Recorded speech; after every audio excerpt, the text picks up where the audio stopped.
Saints standout defensive tackle Khalen Saunders says he is hosting an LGBTQ youth football camp, saying, and I quote, the NFL is very male dominant and heterosexual dominant, and it feels as though there's really not a space for the LGBTQ community. Sanders says football is for all. Can you start? Can you go first? Jason walked out. I'm gonna go first, y'all. So to add a little bit of, I guess, context to it, because I read a little bit up on this, I believe that Sanders' brother is gay. He's a backup dancer, I believe, for Taylor Swift. And I believe this is where this is stemming from. You know, I'm assuming that he probably grew up, you know, seeing the quote unquote challenges that his little brother or whatever went through as someone who came out, and probably, I'm assuming he probably got bullied and whatever the case may be. So this is something that he probably feels is personal and close to him. So that's why he's doing this. Do I agree with this? No, I don't. I'm gonna just be honest. I've been in the locker room, and I know how we are in the locker room in the football space, and I'm sure we've all might have had teammates that might have been gay behind closed doors. Like, who knows? Like, you don't know what they're doing in their bedroom. But I've never had a teammate that was just openly just gay in the locker room, because I'm gonna be real, a lot of teammates would feel uncomfortable. And that's just the truth. You know, you can be mad about it, you can be whatever, you can call it whatever you want to. That's just the truth. You know, it's a very intimate setting. You know, we shower together, we walk around with towels, we talk about, you know, whatever we want to talk about when it comes to relationships. You know, what you gonna do, you know, when you get back to your dorm with the shorty you met the other day. It's just a very intimate type of setting, to where a lot of the men in the locker room who are straight, which is majority of them straight, if they know there's like just openly like gay teammates in that locker room, they won't feel comfortable. So I guess for me, the reason why I have an issue just with the at the end of the day, it's just a camp. So cool. Like, they're going and probably just, you know, it's fun, do some ladder drills, run around. It's not that big of a deal in the grand scheme of things. But from a macro perspective, and JB likes to always allude to, I can see this type of thing adding up and seeing more and more camps and more camps. And now you have more, you know, people from this community who just so happen to also want to play football infiltrating the locker rooms. And I just don't know how that, well, matter of fact, I do know that it won't turn out well. Now, again, we've had a couple openly gay players be in the NFL. I know Michael Sam, and then we had the cat that played for the Raiders, another D lineman. I'm losing his name right now. I believe Michael Sam was in and out the league like this. And then the cat who I'm thinking of, he played in the league for white kid. He got traded. He played. Yeah, we're going to Tampa or years, but I don't think he's playing no more though. If I'm not mistaken. Nassib, wasn't it? Nassib, Carl Nassib. Yep. Thank you, Carl Nassib. So no, he's out. He retired. Yeah, he was out. But he actually did have like a career. So listen, I'm not in that locker room, so I don't know how they treated him or whatever. I heard he was a nice cat and all that stuff. Maybe it worked out well, but I'm just saying, like, if I ask certain players, I'm sure privately, were they a little uncomfortable in certain settings around him, I'm pretty sure that they would say yeah. You know what I'm saying? So that's just my take, man. You know, micro, not a huge deal. It's just a camp. Macro, I think it could end up being a huge deal. Yeah, I think you went the other. Like, I'm confused on your take. I'm not confused. I get what you're saying. But I mean, I think it's like, I think you're flipped. My argument is flipped. I'm saying my argument's the total opposite of yours, but the same, like, in game, but it's like flipped. Let me explain.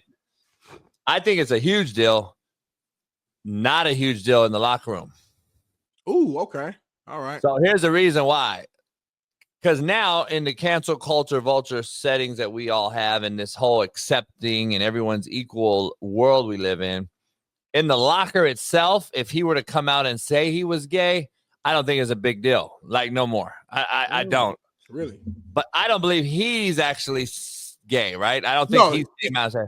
He's not. I don't know if you heard it. I think his brother is what I'm saying. I think that's why he's even like behind this. Now that's where I have the problem. To me, that's a huge deal. And where you said it wasn't a big deal, it's a micro boom, boom, boom. And then in the locker, it's a big deal. I don't believe he's gay. So I don't think the locker room is going to be affected at all.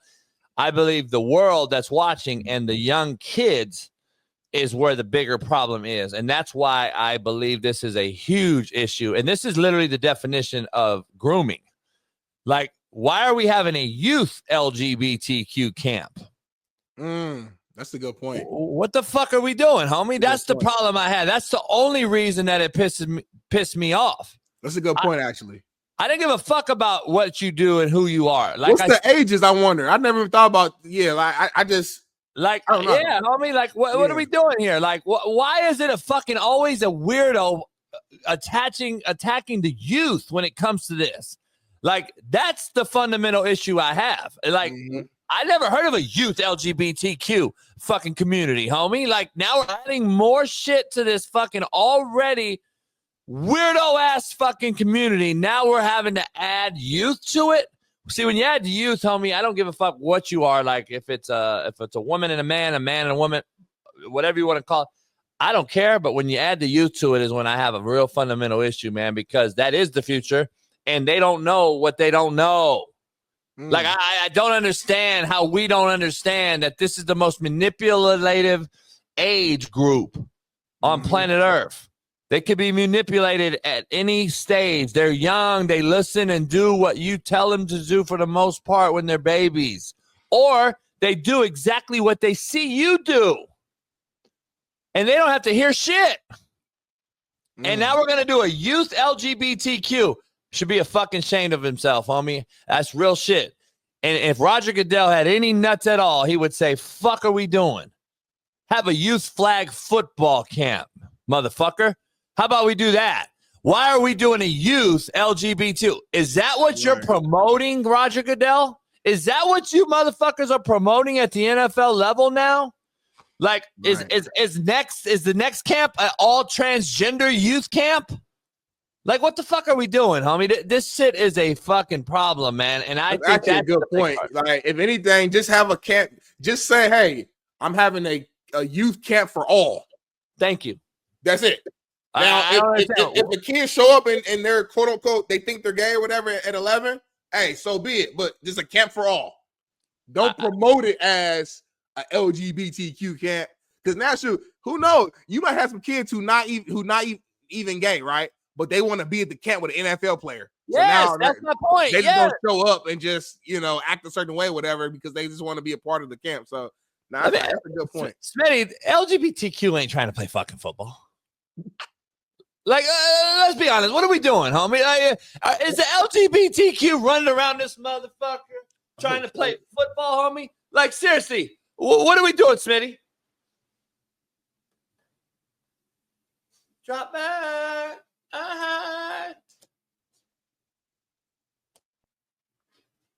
What the fuck are we doing, homie? Paris, if you cut that, leave me out. I think that's a good ending spot right there, though. For the clip, right when JB says, "What are we doing, homie?" Cut it and then go to the outro right there. Just leave me out. I got 9 to 5. But that was pretty funny though. So that's a good clip. I don't understand, dog. I don't understand. If that's not grooming, I don't understand. Like, I don't understand. Real quick though, can you show the fans real quick how the quarterback would throw the ball again? I'm just curious. I didn't see it all the way. Say what? Can you show the fans how the LGBTQ quarterback would throw the ball again?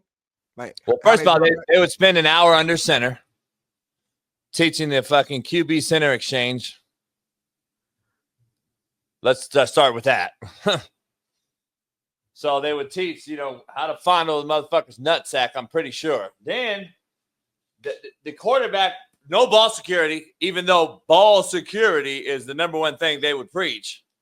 But there'd be no ball security, job security, because, hey, first of all, you can't get no momentum, homie, without two hands on the ball. Right. But, hey, and then, you know what I'm saying? Then and then the receiver catching it, though, is the motherfucker. Hey, what if they got an arm though? What if they throw it? What if around and launch that big? You're not going to find it at the LGBTQ camp, homie. The receiver's probably good though. You know, receivers are already a little zesty anyway. Yeah, DK. You might be able to recruit a few of the receivers on me. Yeah, DK look kind of a little bit. Here's the issue, Smitty. I'm gonna be honest, man. It's actually a shame and grooming. It's literally a fucking. We got the kid at Alabama who was cutting the cake with the lace with just 3 laces. Oh shit! You remember that video? We got fucking dudes painting their nails. Like it just listen, man. Each his own and all that.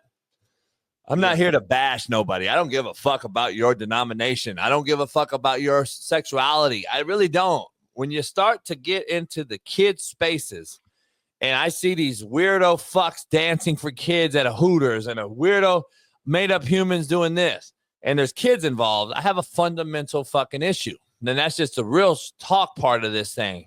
Like, what are we doing? And we got an NFL person who has a platform and resources, agents, management teams, marketing teams that could do something so much better for the kids, but they're focusing on this. And listen, man, you can call me what you want. I really don't give a fuck about his brother being gay on Taylor Swift tour. That's a you problem. That's not my kid's fucking problem. That's not the kids in America's problem. That's not something you promote to youth and say that my brother got picked on for being gay. I get it. We all get it. That's a problem you should take up with him in that space. Take that to another space and say, I'm hosting a LGBTQ social awareness camp for grown folks. It ain't the babies picking on your fucking gay brother, homie. It was grown folks. It was kids at his age in school. Right. They were all the same age. So if you want to talk about that, do that shit. Have your own camp to talk about self-awareness for this community. How about you do that? Makes a lot more sense than fucking adding the youth involved and having an LGBT. I don't know any LGBTQ family or youth kids. And I don't know anyone aspiring to be an LGBTQ member as a fucking 7 or 10-year-old. It's what you taught them to be, motherfucker. It's what you showed them to be. It's like the white boy and the black kid when they're babies and they're holding hands and they're walking down the street. They don't know what racism is. You taught them, homie. It's a learned trait. Like, I'm blown away by this shit, man. I really am. I hear you, man. I know we can go all day on this. Yeah, shame on this.